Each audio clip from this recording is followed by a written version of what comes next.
Allô, allô. Ah, ça marche. Bonjour à tous, merci d'être là, bienvenue sur cette table ronde numéro 2. Donc on est deuxième, je vous demande un peu d'indulgence, mais je pense qu'on va être très très dynamique et pertinent puisqu'on est sur une question ultra importante. Quel récit pour transformer nos territoires? Alors les récits, grande question, le changement climatique va transformer nos territoires et nos manières de vivre. Nos manières de vivre, de voir aussi nos manières de voir notre identité en tant qu'humain, qu'être vivant. Est-ce qu'on est destructeur du vivant? Est-ce qu'on est régénérateur du vivant ou simplement vivant et neutre? Qu'est-ce qu'on se racontera, nous, sur nous, bientôt, pour pouvoir porter des récits porteurs, en fait, pour régénérer les territoires? Qu'est-ce qu'on racontera de nous aussi?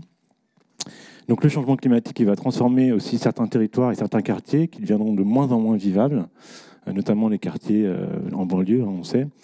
Il va nous transformer, il va donc falloir aussi nous transformer, peut-être même nous transcender. Il va falloir revoir notre contribution, notre capacité de faire, nos manières de gérer les ressources localement, d'entreprendre, de faire pousser, de faire ensemble, de vivre ensemble. Mais comment le faire si on a peur? Quand on sait que la peur tétanise, comment faire face à un récit cataclysmique, mais des réalités bien réelles? Comment faire autrement que dans la joie? Une joie réaliste qui nous permet de nous transcender. Quel récit pour transformer nos territoires? Et on va y répondre aujourd'hui avec certains intervenants qui transforment déjà leur territoire avec des récits porteurs ou qui ont des actions qui transforment les territoires et qui racontent un nouveau récit. On a le plaisir d'accueillir Alassane Diallo. Bonjour Alassane. Alassane Diallo, tu me diras si j'écorche, mais cofondateur de la recyclerie de Lannou, de Bagnolet et d'Olivry-Gargan. C'est exactement C'est ça. ça. Abdul Othman, je fais une petite présentation, qui est membre du Conseil Global Eco-Village Network Europe, ambassadeur du Pacte européen pour le climat. C'est bien ça? Ok. Sandy Azur, DG de Spark News, donc qui est une agence et puis qui agrège en fait tous les médias pour un nouveau récit. Est-ce que c'est ça? Je t'ai bien présenté ou... Alors, bonjour à toutes et à tous. Surtout pas une agence. Pas une agence. Voilà, le mot déjà est un peu différent. Okay. Mais je vous expliquerai plus en détail comment on agit avec plaisir. Ok. DG de Spark News, en tous les cas. Alix de Barjac, chargé d'affaires chez Tarquest Capital, donc qui investit dans des startups de l'économie sociale et solidaire. C'est ça, exactement. Ok, très bien. On va commencer avec Alassane. Donc tout simplement, en fait, je vais vous demander de présenter ce que vous faites chacun. Donc Alassane, qu'est-ce que tu fais sur ton territoire, sur la recyclerie de Lannou, de Bagnolet et de Livry-Gargan? Bonjour à tous. Donc moi, je suis originaire de la ville de Bagnolet. Bagnolet, c'est dans le 93, à l'est parisien. Aujourd'hui, j'ai monté 2 ressourceries, une à Livry-Gargan et une à Bagnolet. Et ce sont 2 tiers-lieux qui permettent de valoriser le matériel, mais c'est aussi 2 tiers-lieux qui permettent de mettre en évidence le potentiel humain. Et donc, moi, je suis confiant dans la capacité des personnes à prendre en charge des actions. Et du coup, fort de ce constat, j'ai créé des espaces où les gens peuvent venir exprimer leurs compétences. Et il se trouve que c'est des quartiers qui, pour Lannou à Bagnolet, sont très enclavés. On a fait de ce quartier, on a fait d'une contrainte d'un quartier enclavé à quelques mètres du périphérique.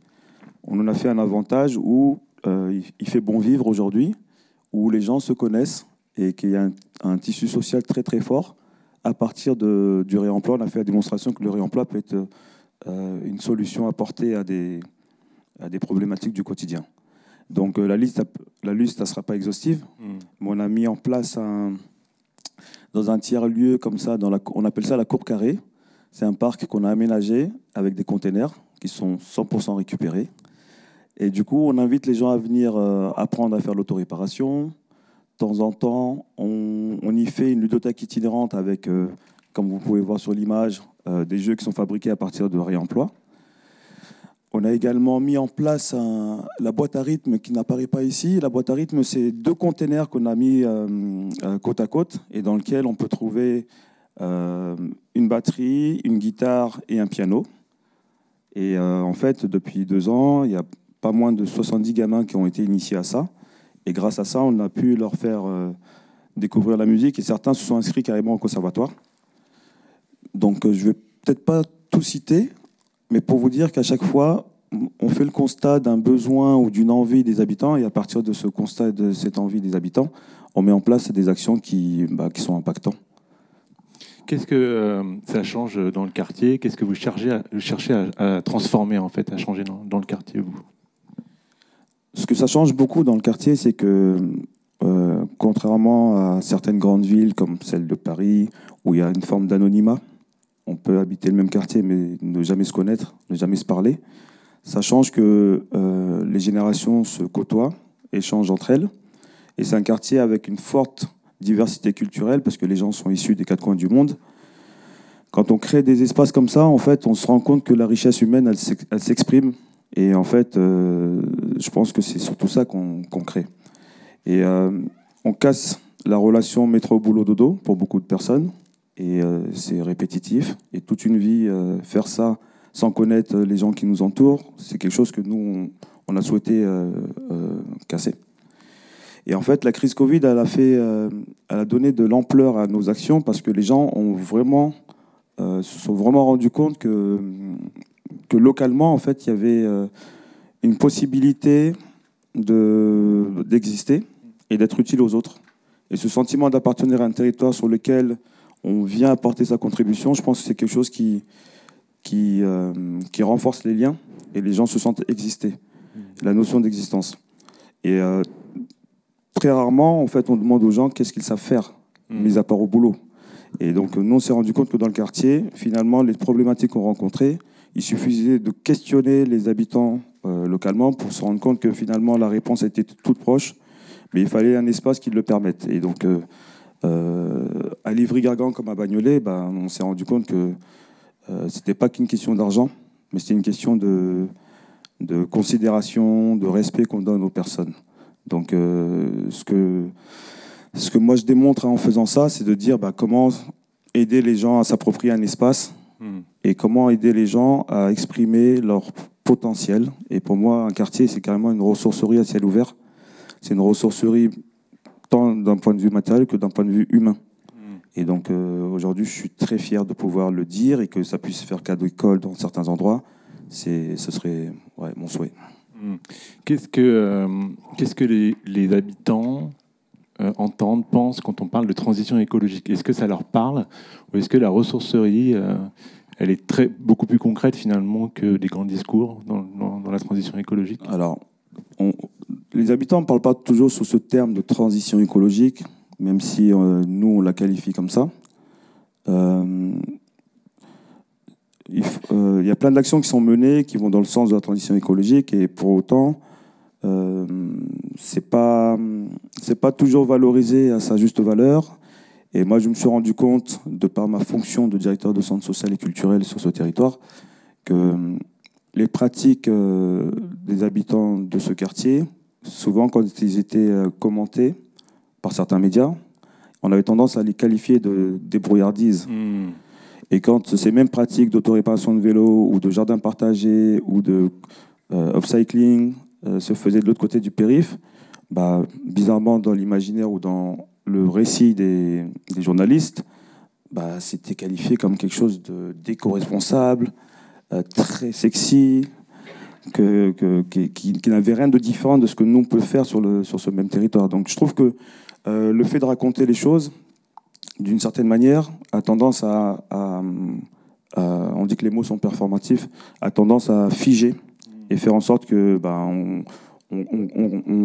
on plonge durablement des personnes dans de la débrouillardise, quand d'autres, on les glorifie d'être dans la transition écologique. Et donc, pour finir avec ça, et j'ai trop souvent entendu dire que certains sont plus soucieux de la fin du monde et d'autres sont plus soucieux de la fin du mois. Et laissez-moi vous dire, moi qui suis bien placé, dans les quartiers, les gens sont soucieux des deux à la fois. Maintenant, ça dépend sous quel angle on regarde les choses, mais il n'y a pas ce clivage. Et ce clivage, c'est les gens qui le font. Et c'est les personnes qui racontent ces quartiers qui, parfois, créent le clivage. Comme un apartheid sémantique, quoi. de disqualifier finalement les pratiques et les valoriser par ailleurs pour valoriser toutes les pratiques locales aussi des habitants, quoi. C'est ça. Alors, Alassane, j'ai oublié de dire que tu es directeur de centre social. Donc, dans le centre social, il y a l'ADN de l'éducation populaire. Donc, c'est déjà dans ton ADN, finalement, de le faire. Et récemment, tu as été aussi, tu es peut-être très humble de le dire, mais médaillé de chevalier, je crois, de l'Ordre du Mérite. Donc, on est t'es un peu notre chevalier de la table ronde, là. Alors, c'est une distinction purement symbolique. Mais en fait, quelque part, j'ai envie de dire, cette médaille, elle vient couvrir l'ensemble des actions qui ont été portées collectivement. Et c'est la réalité. Et toutes ces actions que moi, j'ai pu impulser, elles n'existeraient pas s'il n'y avait pas des gens volontaires, compétents, dynamiques, pour les faire vivre. Et moi, j'ai tendance à impulser, c'est vrai, c'est de ma nature des choses que j'aime faire. C'est aussi la transmission de l'héritage. Mes parents, je les ai vus faire. Enfin, il y a plein de gens qui font des belles choses. Mais encore une fois, c'est la question du récit. Comment on valorise, comment on fait en sorte que ça soit... ça renforce la dignité des personnes qui les pratiquent. Et comment on ne crée pas des sentiments de frustration, etc. Merci beaucoup, Alassane. Alors, je m'aperçois que j'ai oublié de me présenter, mais je vais juste rebondir sur ce que tu as dit pour me présenter. Parce que cette approche, justement, ressources, de valoriser les ressources existantes et partir de là, c'est un peu l'approche qu'on a à la Compagnie Générale des Autres. Donc, c'est pour le coup une agence qu'on a créée et qui accompagne les dynamiques coopératives sur les territoires. Donc, je modère la table ronde. Vous l'avez remarqué. Merci Alassane. Je vais passer le micro à Abdoul, dans l'ordre du canapé. Abdoul, membre du conseil de Global Eco-Village Network Europe, ambassadeur du pacte européen pour le climat. Je vais te passer la slide suivante. Alors, tu vas nous parler des écolieux et de la manière dont ça peut générer, ça génère de l'action collective. L'action collective génère de nouvelles ressources sur les territoires et ça transforme vraiment les territoires. Est-ce que ça crée un nouveau récit aussi, ça contribue à créer un nouveau récit?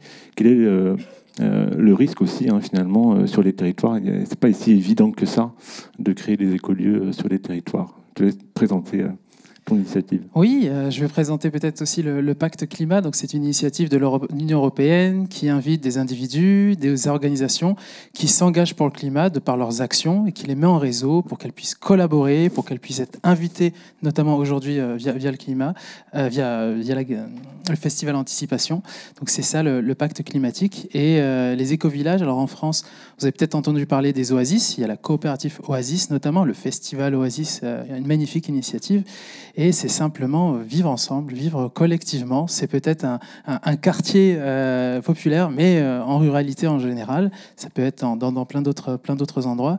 Et on réapprend à comment vivre ensemble, vivre collectivement, prendre soin d'une terre, être responsable de la manière dont on consomme, dont on produit nos déchets, comment on les recycle, être plus en lien avec nos voisins, nos voisinages, ne pas avoir une voiture par personne, mais peut-être se la partager. Enfin, c'est tout un ensemble d'actions qui viennent juste d'une philosophie de, en fait, vivons ensemble, quoi. Vivons ensemble. Et du coup, qu'est-ce que les écolieux permettent de faire finalement par rapport à vivre ensemble? Tu peux nous donner quelques exemples? Quelques exemples, très bien. Alors déjà, peut-être sur la slide suivante, je vais montrer que c'est pas juste une anecdote, c'est un mouvement mondial, c'est présent dans tous les continents. On est assez développé aussi en Europe. Et si on passe en effet sur la slide suivante, il y a différentes teintes que chaque éco-village peut avoir. Donc il va avoir une vision, un ADN. Par exemple, Tamera au Portugal, peut-être certains en ont entendu parler. L'un de leurs focus, c'est la restauration du cycle de l'eau. Donc ils sont allés se terrer dans un désert, dans un emplacement vraiment désertique. Et au fur et à mesure des années de techniques de reboisement, de capture de l'eau, de traitement des sols, ont travaillé pour restaurer ce cycle de l'eau et le garder, et le maintenir et créer quand même quelque chose d'assez paradisiaque là où ce n'était que du sable et de la rocaille. Alors je vous le dis aussi avec un petit bémol, c'est que là, les dernières années, les dernières sécheresses ont quand même aussi mis à mal ce projet. Ça n'est pas tout aussi vert que ça c'était il y a 5 ans. Ça a pris un coup là les 3 dernières années, mais ils continuent et essayent de travailler sur cette adaptation. Et les leçons qu'ils vont apprendre vont pouvoir nous être utiles ensuite, parce que les Pyrénées-Orientales, dans 10 ans, c'est le Portugal, quoi. Donc ils y sont déjà. Si on passe dans 2 slides suivantes, il y a une autre initiative. On parle souvent que dans les milieux ruraux, c'est dépeuplé, c'est à l'abandon. On a eu cette initiative, j'appelle ça une initiative. C'était à l'AKV en Espagne où en fait ils ont squatté un endroit qui était vide. Ils en avaient besoin. Ils étaient un peu anarchico-communisto, tout ça. Et ils se sont dit on va vivre là-bas, on va vivre ensemble, on va faire quelque chose. Évidemment, il y a eu du conflit entre le voisinage, la municipalité, parce que le squat, ça fait peur, ça appelle à un imaginaire de drogue, de choses comme ça, ce qui était assez pas du tout le cas. Et au fur et à mesure, le lieu devient de plus en plus réhabilité. Vous voyez, au fur et à mesure, après quelques années, ils ont même construit une route pour y accéder. Ils ont cherché à se développer économiquement. C'est la boulangerie du coin. C'est eux qui produisent quasiment tout le pain aux alentours. Il y a beaucoup d'éco-villages où ils sont assez centrés côté boulangerie. Et il y a 2 personnes de leur collectif qui sont au conseil municipal maintenant. Donc il y a quand même une belle intégration, un effort de communication qui n'était pas évident au début, et ça c'est aussi quelque chose qu'on apprend. On peut venir avec toutes les bonnes idées, les bonnes volontés du monde, on arrive tout frais, tout nouveau. En France on appelle ça un peu le néo-rural, en Europe il y a d'autres noms. Donc ouais, il y a des tensions, il y a des conflits, et comment on essaye de travailler avec, de changer l'énergie et de faire quelque chose d'assez beau quand même. Alors justement, donc là, ils ont contribué à revitaliser un village, quoi, hein, avec même de l'économique puisqu'il y a la boulangerie. Donc tu nous parlais justement que un des défis, c'était les tensions inhérentes presque à la copropriété, quoi, au fait de vivre ensemble. Est-ce que ça peut mettre à mal le récit de dire tout est possible, on peut revitaliser des villages, tu vois là. Comme tu dis, le lac, il a un petit peu reculé, etc. Comment est-ce qu'on entretient quand même un récit positif malgré les tensions et les échecs, quoi? Il faut se dire, sur quelle timeline on identifie si c'est un succès ou un échec. En fait, si j'étais il y a 6 ans, ça c'est un échec. Forte tension, des flics qui viennent tout le temps. Ouais, là on est sur de l'échec. Là maintenant à date, c'est plutôt positif, c'est un succès. Ne nous reposons pas sur les lauriers, c'est une relation. C'est comme ma femme et moi, on est mariés. Est-ce que c'est un succès? C'est un succès si j'entretiens la relation, si on est ça ensemble. C'est pareil. En fait, faut entretenir. On n'est plus. Peut-être la philosophie de la vie en collectif, c'est que c'est pas transactionnel, c'est relationnel. Sinon, ça ne marche pas. Ça n'est pas possible. Donc, le récit s'entretient au même titre que la maison, etc., et l'écolieu. Est-ce que tu avais d'autres exemples à nous? Oui, si on passe sur l'exemple suivant, on va être sur comment on va faire un nouveau récit, sur comment on peut construire, comment on peut habiter. Là, c'est en Allemagne, Siebenlinden, qui a beaucoup avancé sur la législation pour la construction en terre-paille. L'Allemagne, donc c'est très dur, on va dire, législativement. On est pas mal en France aussi, mais il a fallu quand même beaucoup batailler avec des universités, avec des chercheurs, pour prouver que le terre-paille, en fait, c'est tout aussi inifugé que nos maisons en béton. C'est même mieux. Mais il a fallu quand même beaucoup batailler pour obtenir suffisamment de preuves, faire bouger les lignes de la législation, pouvoir construire. En fait, ils ont fait leur entreprise maintenant de construction avec des templates, des modèles pour promouvoir ce mode de construction en Allemagne. Voilà.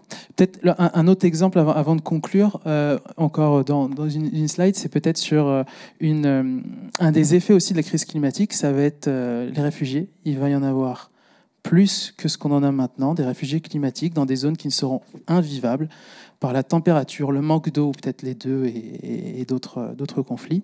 Et donc là, on a cet exemple, Hellingelille au Danemark, où par une volonté de l'éco-village, de certaines personnes de l'éco-village, de faire un accueil de réfugiés. Si ça n'existait pas, je suis réfugié, je viens avec ma famille, je suis logé à l'hôtel pendant quelques semaines, je dois prendre des cours de danois, je connais personne, c'est pas top quand même niveau intégration et pour me faire un nouvel élan. Là, ils vivent en communauté. Les enfants peuvent traîner avec d'autres enfants. Les adultes peuvent traîner avec d'autres adultes. Il y a plein d'opportunités pour m'occuper et contribuer. Je m'occupe, je participe à la vie collective. Je cuisine, je fais le jardinage, je garde les enfants, je bricole, je fais tout et n'importe quoi.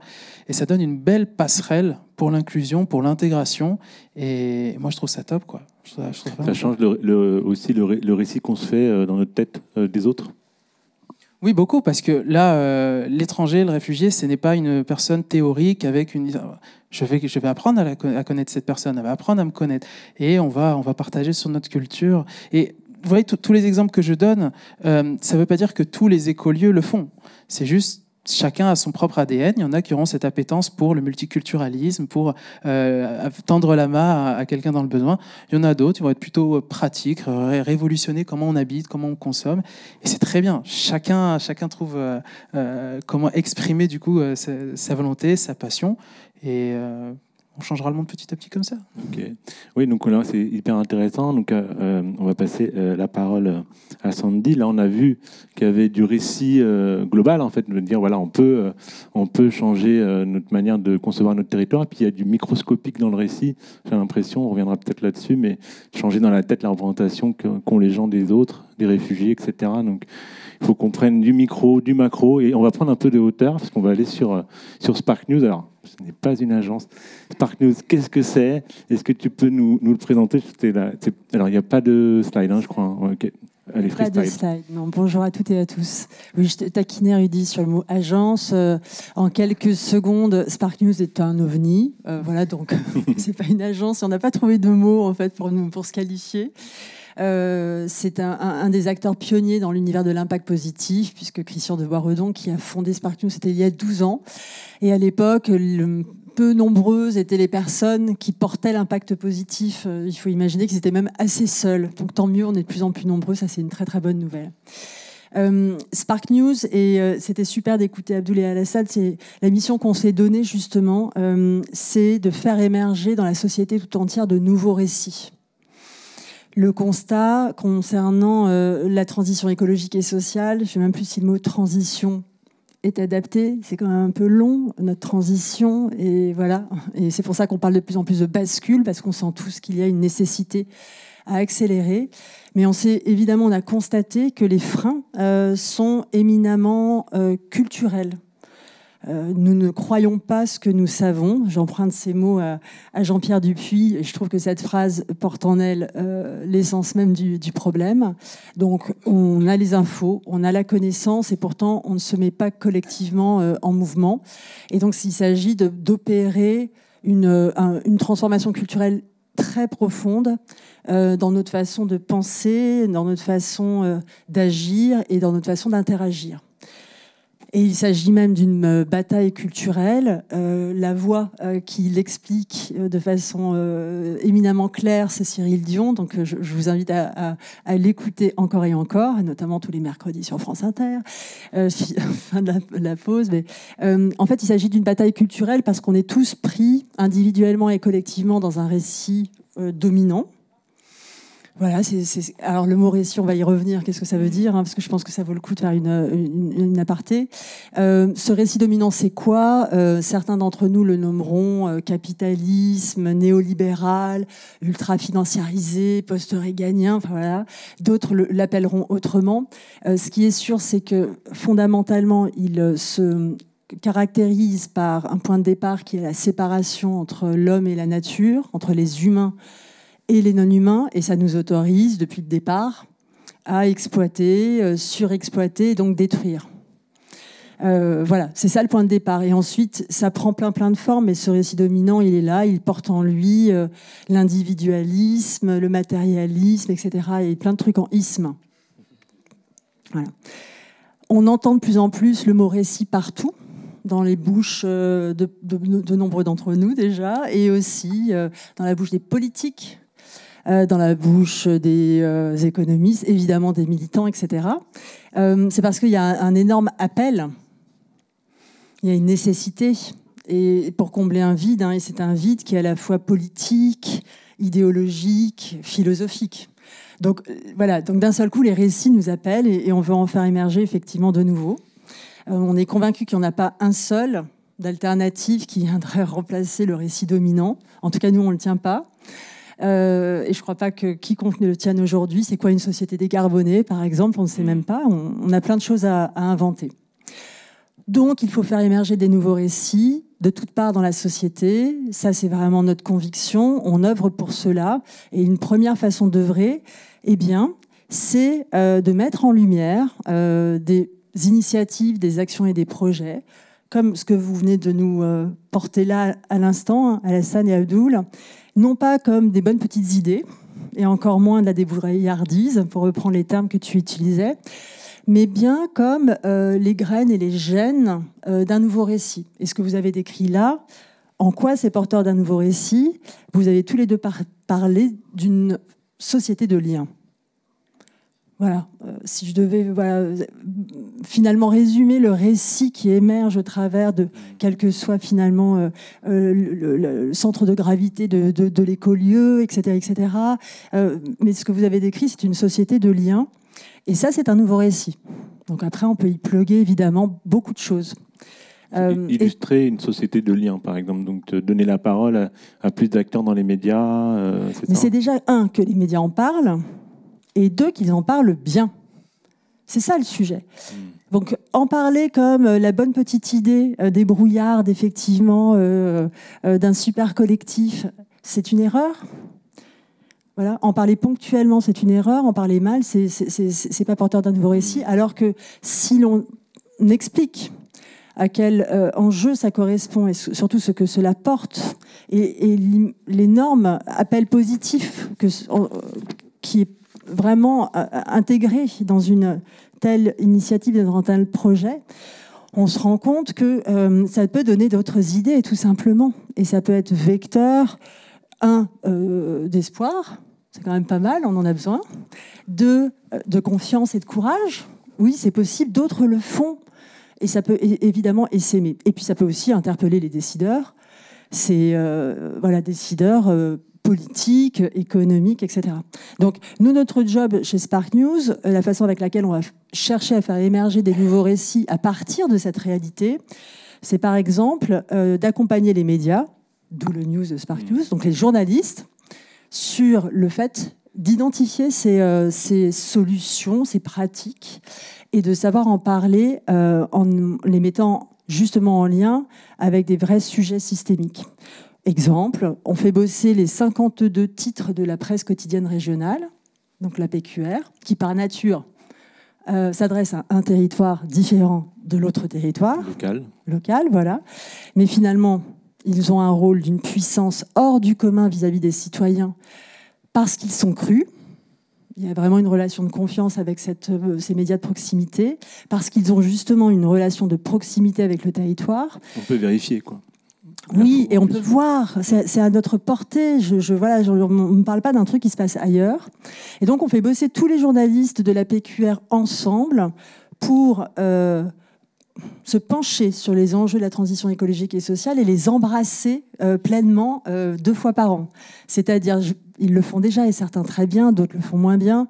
Il y a une actualité, ils vont pouvoir parler évidemment de solutions innovantes et positives en lien avec l'actualité, mais c'est en général du réactif et c'est du polarisé. Genre c'est blanc, c'est noir, ça c'est bien, ça c'est mal, etc.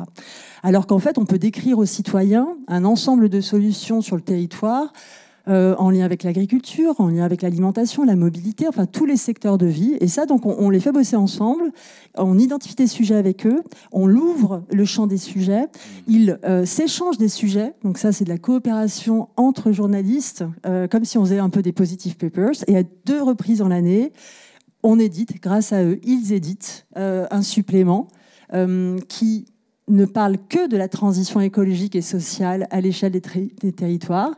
Donc ce n'est pas un article, c'est 16 pages, et qui ne parle pas que d'énergie parce que le prix de l'énergie a augmenté, ou d'une problématique de pouvoir d'achat et d'une réponse ponctuelle, mais bien d'une autre façon finalement de vivre son territoire, avec une réalité, de l'impact, une incarnation, et des sujets qu'ils peuvent, eux, constater aussi, tout simplement à leur échelle.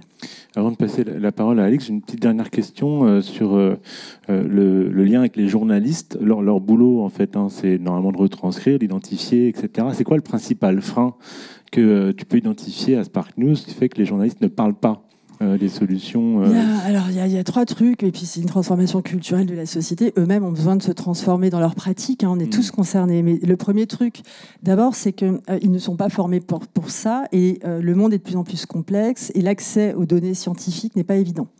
Donc, nous avons, nous, comme fonction de les nourrir et de les éclairer justement sur les enjeux écologiques et sociaux en leur apportant cette connaissance supplémentaire. Ça, c'est le premier point. Le deuxième point, c'est qu'il y a quand même dans les pratiques métiers des croyances. C'est ça la culture, hein. C'est des valeurs, des croyances, des pratiques, des standards, qui dit très souvent que les mauvaises nouvelles font vendre. Enfin, voilà, point. C'est comme ça, c'est intrinsèque au métier. Et puis c'est de pire en pire avec l'information continue, réactive. Et on passe, et c'est le récit dominant est très fort là-dessus, à nous faire peur. Donc c'est ça. Hein, et à favoriser l'inaction du coup. Finalement. Donc et à favoriser effectivement l'inaction, la peur de l'autre, etc., etc. Donc il y a un vrai sujet qui est une croyance dans l'univers des médias. Je mets pas tout le monde dans le même sac, mais globalement c'est ce qui régit la profession, de se dire bon bah c'est les mauvaises nouvelles qui font vendre, et donc dépeindre un monde au travers d'une réalité différente ne sera pas pertinent d'un point de vue business model. Et puis le dernier point, c'est comme dans plein de secteurs, le manque de temps. Ça court dans tous les sens, ça court pour faire un papier, pour faire une news. Et cette temporalité, le fait d'être pressé comme ça dans une sorte de course effrénée, on est tous concernés, je pense, dans cette salle, et on l'expérimente, et eux aussi. Et donc, à un moment, il faut stopper ça, et le levier pour y arriver, c'est un levier très proche, et finalement qui est là aussi très présent dans l'ADN de vos propres expériences, c'est la coopération. Ce qui va faire, vous voyez la différence, on ne forme pas des journalistes séparément en leur disant bon, bah, maintenant tu as tout compris aux enjeux de transition, démerde-toi. On les fait bosser ensemble, donc il y a une énergie incroyable, et puis on édite un truc, il y a 16 pages avec 13 millions de lecteurs à l'arrivée, et il y a la satisfaction d'avoir en commun fait un truc qu'on n'a jamais fait. Voilà, et bien ça change la vie. Et c'est finalement ce que vous faites vous aussi à l'échelle de vos initiatives. Je sens qu'Alassane, il est très chaud pour réagir. Donc je te donnerai la parole après. Attends, parce que Alix s'est pas encore présenté. Oui, merci beaucoup. Intéressant. Juste pour la jonction aussi, là on voit bien que le récit, c'est pas dire c'est tout beau, il y a des solutions, tout va bien, et prendre le contre-pied de tout va mal. C'est aussi du micro, hein, donc c'est changer la représentation que les gens ont des autres. C'est aussi changer les pratiques qui sont inscrites dans les formations et dans les... en fait, une petite définition, enfin, c'est quoi les récits? Parce que c'est bizarre, cette matière-là. Donc, il y a plein de formes différentes au récit. Les récits, en fait, c'est le fait de relater, de raconter, sous plein de formes différentes, des faits, qu'ils soient réels ou imaginaires. On peut raconter tout et n'importe quoi, on a le droit. Et en fait, donc des contes, des mythes sont des récits, les textes religieux sont des récits, les films de Disney sont des récits, etc.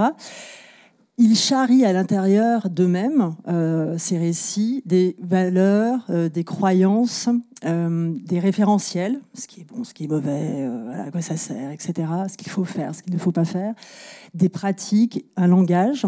Voilà. Donc, ça forme un corpus, et ça constitue finalement un socle culturel, et c'est ce qui nous lie. C'est ce qui fait qu'on peut penser collectivement, agir collectivement, etc. Mais ça nous irrigue individuellement, hein, ça nous traverse. Pour que ça nous lie, c'est quelque chose qui nous traverse. Qui nous transcende. Et qui, alors, transcender, c'est hyper positif. Effectivement, transcender, tu vois, ça nous amènerait vers le haut. En tout cas, ça nous traverse et ça nous anime. Et c'est ce qui fait que l'on fait à un moment faire culture commune. Merci beaucoup. Avec plaisir. Alors, maintenant, on va passer à un autre aspect du récit, c'est l'angle économique. Il n'y a pas de récit si l'économique ne performe pas et que ne suit pas, en tout cas. Donc, on est en présence de Alix de Barjac, chargée d'affaires chez StarQuest Capital, qui investit dans la transition sociale et écologique, puis aussi dans les entreprises de l'économie sociale et solidaire. Est-ce que tu peux nous dire un petit peu ce que vous faites chez StarQuest? Bien sûr. Bonjour à tous. Donc, StarQuest, on est un fonds d'investissement. On est pionnier dans l'impact depuis 15 ans. Évidemment, il y a 15 ans, on ne parlait pas d'impact, on ne parlait pas de green tech. Et donc, on a été un des premiers fonds à vouloir vraiment œuvrer dans des sociétés qui œuvrent pour le bien de la planète. On a un fonds d'investissement, donc on va le dire tout de suite, évidemment, on cherche à faire fructifier de l'argent, mais les fondateurs de StarQuest, ce qu'ils voulaient, c'est investir dans des sociétés qui font du bien à la planète.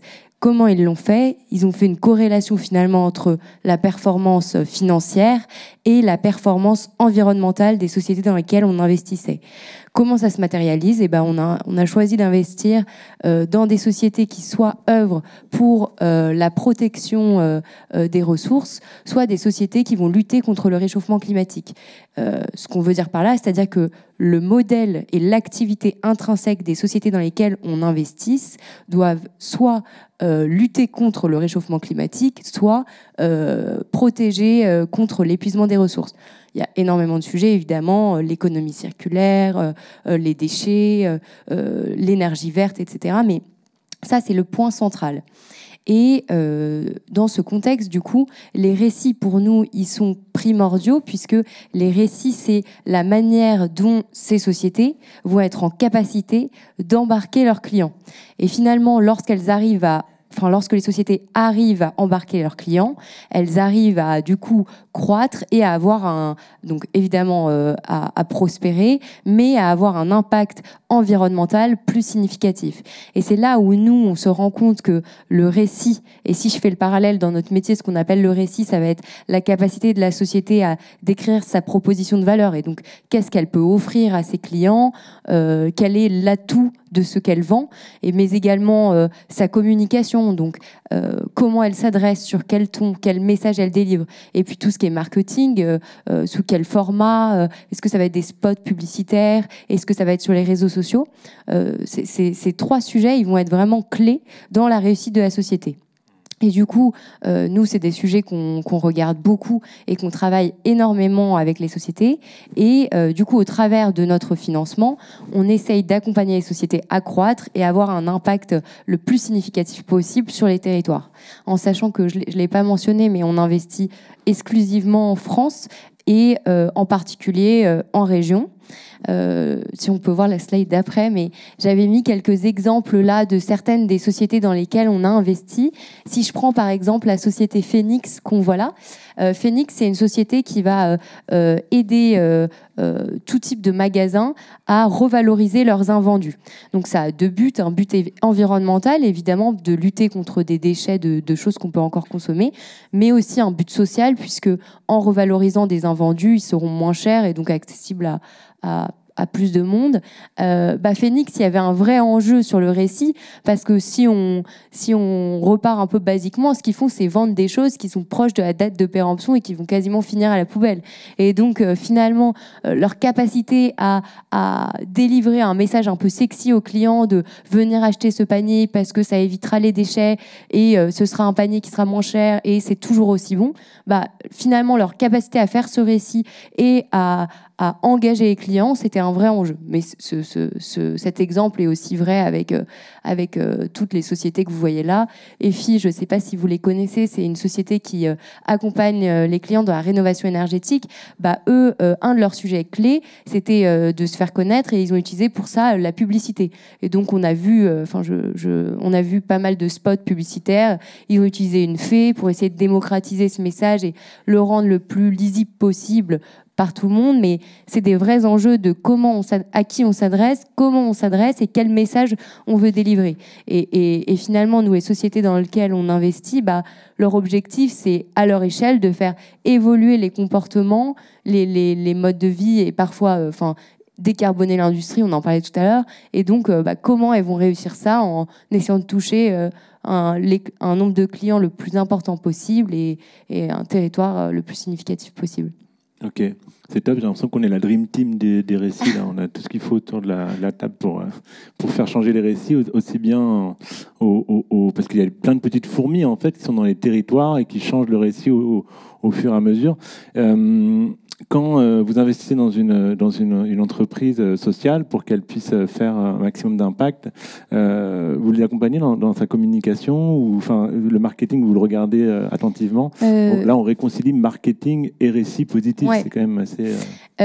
Donc nous, on reste investisseurs dans la boîte, donc on ne sera jamais opérationnel. En revanche, oui, on est très impliqué dans l'accompagnement de nos sociétés. On va regarder avec elles tous les sujets impact. Pour aller un peu plus loin sur la dimension impact au sein du fonds d'investissement, la performance environnementale et impact des sociétés, elle est aussi importante pour nous que sa performance financière. Une société qui va pouvoir générer beaucoup d'argent mais qui a un impact environnemental très limité, on n'investira pas là-dedans, et ça c'est vraiment quelque chose de très clair chez nous, et on va jusqu'à mesurer l'impact environnemental des sociétés dans lesquelles on investit. On fait mesurer cet impact par une tierce personne, un organisme extérieur qui est spécialisé là-dedans. On pousse très loin notre engagement, et c'est vraiment quelque chose qui nous tient à cœur. Et en général, dans ce contexte-là, accompagner nos sociétés dans la réalisation d'analyses de cycle de vie, d'impact environnemental, etc., ça leur donne des billes pour communiquer ensuite. Mais en sachant qu'aujourd'hui, communiquer sur son impact environnemental n'est évidemment pas suffisant pour vendre aujourd'hui. Ok, super intéressant. Moi, ça me fait, parce que les dernières interventions, ça me fait penser à ce que ma première expérience professionnelle dans l'économie sociale et solidaire, c'était au Move. C'est devenu Impact France, et on essaie de convaincre justement la presse de parler des entrepreneurs sociaux comme Phoenix, qui étaient des bébés à l'époque, d'en parler, quoi. Et les journalistes me disaient toujours, c'est pas assez vendeur, c'est pas assez sexy, etc. En fait, moi, j'arrivais à leur retourner le cerveau en disant, mais c'est hyper sexy d'arriver à prendre quelqu'un en insertion, lui redonner un travail, de changer les mentalités qu'on a chacun sur soi. Ça parle à tout le monde, en fait. Donc, finalement, il faut aussi regarder peut-être la manière de valoriser ça, de sortir de nos propres jargons et de nos propres carcans aussi, en parlant d'économie solidaire, d'insertion, etc. Et là, tu mets le doigt sur ce que j'appelle le récit dominant tout à l'heure. C'est un système de réussite, une représentation de la réussite. Donc là, ce que tu viens d'évoquer, c'est une autre forme de réussite. D'un seul coup, prendre soin des autres, faire évoluer les êtres, voilà. D'un seul coup, ça devient un signe de réussite pour une organisation comme une entreprise. Tant que les entreprises sont régies évidemment par une réussite essentiellement financière, et ça amène à des dialogues et à une équation qui est hyper compliquée à résoudre, hein, on pourra pas. Donc, quand on dit c'est pas sexy, c'est juste que globalement, ce qui intéresse et ce qui représente la réussite, ce sont des critères d'EBITDA et de croissance. Et si t'es pas dans ces cases-là, et ben quelque part, tu n'incarnes pas la réussite. Donc, il faut qu'on arrive à faire émerger d'autres récits de réussite, effectivement, et celle que tu viens de décrire, portée par des célébrations sociales, de la création d'un autre type de valeur, dans une autre temporalité, c'est là la clé. Et ça, il faut qu'on pèse de plus en plus. C'est pour ça que le mouvement Impact France se structure, et se structure pour embarquer des grosses boîtes, parce que sinon, ça reste une forme d'économie alternative. Super, ça existe, ça fait du bien, voilà, très bien. Et ça permet aussi aux autres de continuer à fonctionner avec une économie de marché classique. Donc c'est ça qui est en jeu, quoi. Là, la bataille culturelle, et tu vois, tu viens de mettre le doigt sur cette opposition clé. Moi, si je peux juste rebondir... je pense que vraiment, avant, c'était complètement le cas, le fait que la performance financière uniquement drivait les investissements. Ça évolue peut-être trop lentement, mais ça évolue vraiment. Et je vois, nous, on est drivé, évidemment, on reçoit des règles politiques. De plus en plus, les politiques se rendent compte, et tant mieux, qu'on n'a pas le choix que d'investir dans des sociétés qui auront un impact positif sur l'environnement.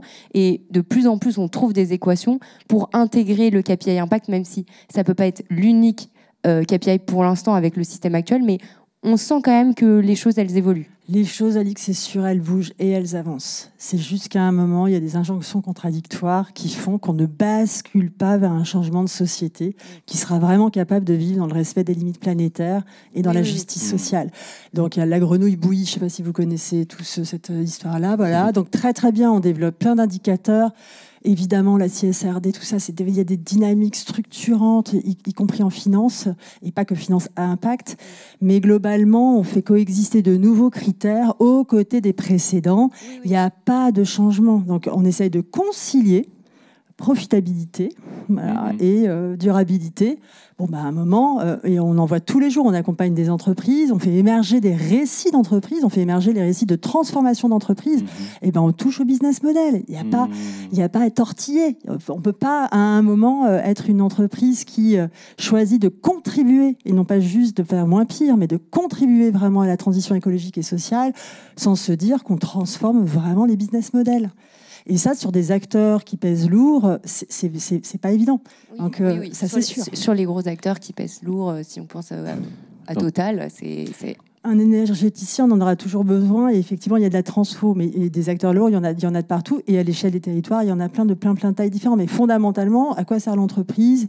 C'est quoi sa logique? Et si elle est drivée essentiellement par de la croissance, croître et vendre du soda, même s'il est moins pire parce qu'il fait gaffe à l'eau, ça reste du soda. On n'en a peut-être pas besoin pour des questions de santé. Voilà, c'est ça que ça remet en question. Alors, avant de... Donc, Alassane, tu voulais réagir tout à l'heure sur une notion. Un autre exemple sur un établissement public territorial qu'on accompagne, la Compagnie Générale des Autres. Donc, un établissement public territorial, c'est une réunion un agrégat de différentes communes. Donc, nous, c'est Paris Terre d'Envol qu'on accompagne. Et c'est là où il y a l'aéroport Charles de Gaulle, le Bourget, tout ça. Donc, grosse industrie, territoire industriel, mais aussi 18 QPV, donc quartier politique de la ville, en grande souffrance, sevrant. Il faut y aller avec des gilets pare-balles dans certains quartiers parce que c'est vraiment le supermarché de la drogue très bien organisé. Et Aulnay-sous-Bois, tout ça, voilà, qui sont des quartiers assez déshérités. Je suis en lien avec des centres sociaux que je suis en train d'interviewer, qui n'arrivent pas forcément. Donc là, l'idée, c'est de créer un récit autour de la décarbonation. Comment on crée un récit autour de la décarbonation sur un territoire où les gens ils ne savent pas ce que ça veut dire, ils n'en ont rien à faire dans leur quotidien, à part parler, et nous c'est ça qu'on a fait, c'est traduire le récit en mieux manger, mieux se déplacer, mieux travailler, mieux, etc., pour atteindre finalement chaque personne et lui donner des opportunités. Donc plutôt que de dire on va décarboner et vous allez voir c'est super bien, il faut traduire les récits aussi en actes et en langage précis sur le territoire qui parle aux populations locales, je pense. Alassane, tu voulais réagir? Je voulais réagir pour dire juste qu'il faut que les premiers concernés soient entendus. Et il y a un exemple très récent. Il se trouve qu'il y a eu les JO.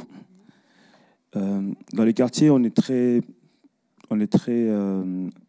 soucieux du quotidien, de la manière dont les enfants et les adultes peuvent évoluer. Et nous qui sommes très proches du plus grand échangeur d'Europe, la porte de Bagnolet, on sait qu'il y a aussi une grosse problématique à ce niveau-là sur la qualité de l'air et tout ce qu'on peut respirer, même si aujourd'hui on recommande la mobilité douce. Mais il y a une réflexion qui est quand même là et les jeunes nous disent mais nous on ne comprend pas trop. Il y a eu des efforts conséquents qui ont été faits récemment pour les JO dans l'enceinte des stades pour purifier certains espaces. Et quid de tous ceux qui habitent là depuis des années pour lesquels on ne purifie rien. Donc c'est des réflexions comme ça qui viennent et qui doivent être entendues parce que les premiers concernés sont aussi, sujets à ces réflexions. Et d'ailleurs, la plupart des city-stades, on voit qu'ils sont à quel endroit sur la couverture du périph'. Et c'est aussi à ces endroits que, aux heures de pointe, les gamins pratiquent le plus le sport, donc inhalent ces airs pollués le plus. Mais en fait, moi, ce que j'ai envie de dire, c'est que on parle beaucoup de pratiques vertueuses, mais ça peut être, on met beaucoup de temps à les construire et ça marche, mais en peu de temps, ça peut se déconstruire, ça peut tomber. Et nous, on a la chance aujourd'hui, je tiens à le souligner, pour que ça marche, il faut aussi des soutiens financiers. Et en l'occurrence, souvent, les associations locales n'ont pas toujours le soutien nécessaire qu'il faut, parce qu'il y a des enjeux qui sont politiques, des enjeux qui sont de toute nature. Il faut arriver à les dépasser. Et en fait, quand une pratique elle est vertueuse et qu'elle mérite un soutien, on a la chance, nous, d'avoir la Fondation Terre Solidaire et d'autres fondations qui nous soutiennent. Et je pense que c'est aussi par là que ça doit passer. C'est qu'il ne faudrait pas que ça soit un effet de mode et que ce soit de l'obsolescence programmée. Donc on peut parler de toutes les bonnes pratiques vertueuses, mais si à un moment donné, rien n'est fait pour que ces pratiques-là dépassent une temporalité, qui soit différente de la temporalité politique, administrative, etc., ça sera toujours un éternel recommencement parce que ce qu'on fait nous aujourd'hui, d'autres l'ont fait avant. On l'a juste refait parce qu'il avait disparu, on le refait. Il va peut-être disparaître, d'autres vont le refaire. Donc quand on raconte les choses, c'est aussi se souvenir que d'autres l'ont fait. Comment on fait pour que ça perdure dans le temps? Et je trouve que c'est aussi ça. Et donc, se raconter, c'est une chose, mais se laisser raconter par d'autres qui ne maîtrisent pas, c'est aussi autre chose. Et donc le narratif et le récit, je trouve que c'est aussi là-dessus qu'il faut, quand je parlais des premiers concernés, être capable de leur dire qu'on les a entendus et qu'on essaiera de veiller à cet enjeu-là, quoi. L'écoute en premier, quoi. L'écoute doit précéder la pratique. Je veux dire, on ne peut pas faire quelque chose qui va à l'encontre de ceux pour qui on prétend le faire sans qu'eux-mêmes aient exposé leurs problématiques et soient d'accord avec ce qu'on propose. Donc le récit, finalement, il est là, quoi. Il suffit juste de l'amplifier, de l'écouter, quoi. Les gens ont des choses à dire et des choses à faire. Mes 2 expériences d'occupation de l'espace public et de la ressourcerie prouvent que il y a ces volontés, il y a ces moyens. Il faut juste ne pas être indifférent. Et souvent, de manière péjorative, on parle souvent des invisibles. Mais ils sont invisibles pour certains, mais nous, on les voit tous les jours. Invisibilisés, en fait. Invisibilisés, mais on parle même des invisibles, mais du coup, c'est très péjoratif. Donc, la manière de raconter les personnes, de dire, tiens, ces fameux invisibles, on ne les trouve pas, il y a de l'emploi, on ne les trouve pas, comment on fait? Je veux dire, c'est aussi tout ce champ lexical qu'il faut revoir et qui n'est pas très glamour, qui ne donne pas envie de se dire il faut toucher la cible. Mais non, ce n'est pas des cibles, c'est des personnes. Dans les dispositifs, quand on met des politiques publiques en place et qu'on ne se permet pas de recevoir des remontées d'informations d'acteurs de terrain comme moi, pour faire bouger les lignes, de se dire vous avez pensé comme ça, mais il serait bien de faire autrement. Je pense qu'on va à chaque fois recommencer des choses qui ne vont pas aboutir et se dire on a mis tant de millions dans tant de quartiers, mais finalement ça n'a pas abouti. Mais ça n'a pas abouti parce que dès le début c'était voué à l'échec. Donc je pense qu'il y a aussi un préalable à la genèse des projets pour que les projets soient durables. Et donc un récit durable. Alors je vais juste. Est-ce qu'il y a des questions dans la salle? Levez la main, comme ça je sonde un petit peu, voir si on va passer le micro. Voilà, 1, 2. Ok. On va passer aux questions du public. Donc un récit, un vrai récit, c'est un récit qui passe par une écoute. Sinon, on est dans un récit fantasmagorique qu'on a inventé, quoi. Donc il faut raconter tout simplement ce qui se passe vraiment, écouter vraiment. Et je pense que c'est le plus gros défi, à mon humble avis, dans ce qu'on observe dans la Compagnie Générale des Autres. Notre méthode, c'est écouter, proposer, agir, pérenniser. Mais le plus gros défi, c'est toujours l'écoute, parce qu'elle est toujours biaisée, elle est toujours avec des a priori, elle est toujours... Et c'est très compliqué, je trouve, d'avoir un regard, on va dire, d'accompagnement, alors qu'en réalité, je me rends compte de plus en plus qu'il suffit de poser une chaise, d'écouter et de laisser les gens se raconter, et c'est le récit qui va émerger tout seul. Des fois, je me pose cette question-là.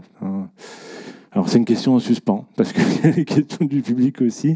Vous avez levé la main, je crois. Voilà.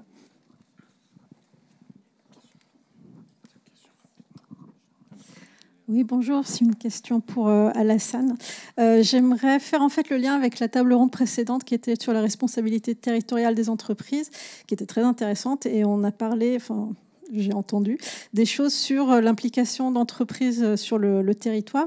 Et donc, j'étais curieuse de savoir si, par exemple, pour la ressourcerie, il y a des liens avec des entreprises sur le territoire, si elles s'impliquent de façon concrète ou éventuellement financière. Tu parlais de soutien. Je serais curieuse de savoir un peu quelle est la part, en fait, de financement public et privé, donc y compris les fondations, qui soutiennent ces initiatives. C'est une très bonne question. Et je trouve que aujourd'hui, mes 2 projets sont de très beaux projets, mais qui souffrent encore aujourd'hui de manque de moyens pour aller au-delà et permettre au réemploi, le réemploi de matériaux, de créer de l'emploi durable. Et aujourd'hui, on a quand même des conventions de partenariat avec des grandes enseignes qui nous financent pour pouvoir aussi récupérer du matériel qu'eux auraient mis en temps normal à la benne. Et c'est fou, le tonnage qui est mis à la benne, parce qu'il n'y a pas il n'y a pas ces mécanismes qui sont créés pour les récupérer. Ça leur coûte plus cher de stocker, ça leur coûte plus cher de transporter, donc la facilité, c'est voilà. Alors du coup, c'est aussi des financeurs. On collabore aussi pas mal avec les bailleurs, parce que les bailleurs sont aussi des partenaires naturels qu'il faut avoir quand il y a des décès. Souvent, des appartements entiers sont mis à la benne.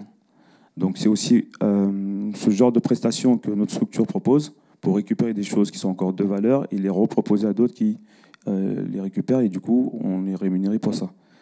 Donc après, je sais qu'il y a des grands dispositifs comme l'ADEME, le SICTOM et les fameuses fondations qui, selon les structures, financent. Mais aujourd'hui, on n'est pas encore en mesure de dire qu'on en a assez.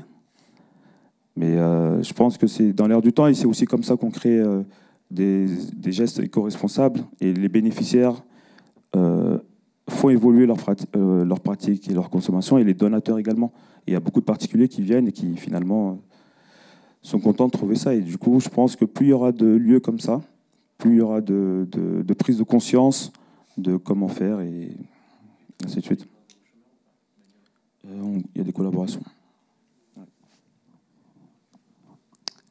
Bonjour, ma question, je pense, est pour Alix. On parle beaucoup de critères autour de la performance des entreprises, et aujourd'hui, il y a un autre critère qui est la robustesse dont on parle, mais qui est quelque chose d'assez flou. Est-ce que vous, effectivement, dans les autres critères que vous avez dans l'évaluation des entreprises, vous avez des exemples de critères précis sur justement la robustesse, cette notion? Qu'est-ce que tu entends par robustesse? C'est justement la pérennité d'une entreprise, oui, et son engagement vis-à-vis des impacts sociaux et environnementaux. Justement, donc nous, pour chacun des investissements qu'on réalise aujourd'hui, on réalise un business plan financier qui est en effet quelque chose de traditionnel, et on réalise également un business plan impact qui va venir mesurer l'impact environnemental que la société va avoir au cours du temps. Si ce business impact il n'est pas suffisamment significatif, on n'investira pas, au même titre que si la société n'est pas pérenne ou viable financièrement, on n'investira pas. Le type de KPI environnemental qu'on regarde varie énormément en fonction des sociétés. Par exemple, on a investi dans une société qui va produire des panneaux photovoltaïques français. On va aller évaluer la capacité d'énergie qui va être créée par ces panneaux photovoltaïques, et également en prenant en compte évidemment le cycle de vie de la production du panneau et de la production de l'usine. Et l'idée, c'est d'avoir un impact extrêmement significatif. Pour cette boîte en particulier, on avait pris un tonne d'équivalent CO2 sauvé par rapport à la production d'électricité en France. Et il y a tout un tas de travaux qui sont produits au niveau de la Commission européenne. Si je prends un autre exemple, on a investi dans une société qui va produire des climatisateurs qui n'ont pas d'impact négatif sur l'environnement. Évidemment, on voit aujourd'hui qu'on est dans un contexte où les fortes chaleurs sont de plus en plus présentes, et pour tous les bâtiments qui accueillent des personnes en situation de fragilité, il n'y aura pas d'autre choix que mettre en place des clims. Et pour autant, elles ont un impact vraiment extrêmement significatif. C'est hyper polluant aujourd'hui, ces systèmes.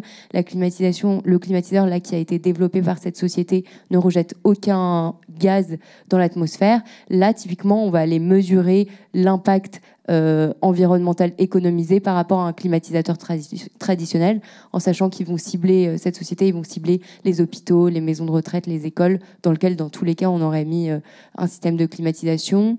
Je peux prendre pas mal d'exemples. On a Zelup, qui est il y a la lance incendie qui permet d'éteindre des feux avec 10 fois moins d'eau.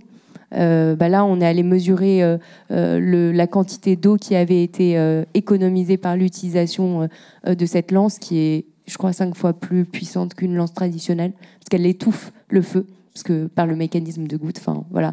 Mais l'idée, c'est qu'à chaque fois, on prend un KPI qui soit un impact positif de protection des ressources, soit lutte contre le réchauffement climatique, et on l'étend, cet impact, sur 20 ans, en général. Et on le suit chaque année. Et il y a une partie de notre rémunération qui est corrélée à l'atteinte des objectifs impact des sociétés, et c'est audité par un prestataire extérieur, pas nous, du coup. Ok, très bien. Je pense que on est arrivé au terme de cette table ronde. Je pense que c'est vraiment le début d'une discussion. En fait, je pense que c'est très parcellaire par rapport à tout ce qu'on aurait pu aborder et toutes les initiatives qui existent. Mais en tout cas, moi, j'ai l'impression que déjà, on a eu un regard assez kaléidoscopique, puisqu'à la fois dans les quartiers, dans les milieux ruraux, on a vu aussi comment on peut transformer un récit au niveau journalistique. Et donc, on a pris un peu de hauteur. Et puis, d'un point de vue économique, on a vu qu'il y avait des travaux à faire au niveau microscopique dans le changement des rapports à l'autre et puis dans le changement des pratiques aussi, que ce soit les journalistes, les acteurs de terrain, etc. Moi, je crois que le trait commun qu'on a là-dedans, et je l'ai dit en introduction, et j'ai envie de conclure là-dessus, et aussi c'est pour faire un pied de nez finalement à cette actualité, c'est la joie, parce que j'ai l'impression que quoi qu'on fasse, que ce soit dans les quartiers ou dans les écolieux, et qu'on valorise des solutions, qu'on soutienne des belles initiatives, eh bien, ça génère énormément de joie, en fait, d'être ensemble, de faire ensemble. Et je pense que c'est vraiment le levier le plus puissant, à mon sens, pour contrer le récit un petit peu nauséabond et qui nous tétanise. Et la joie mobilise. Merci beaucoup à tous d'avoir participé à cette table ronde. Merci.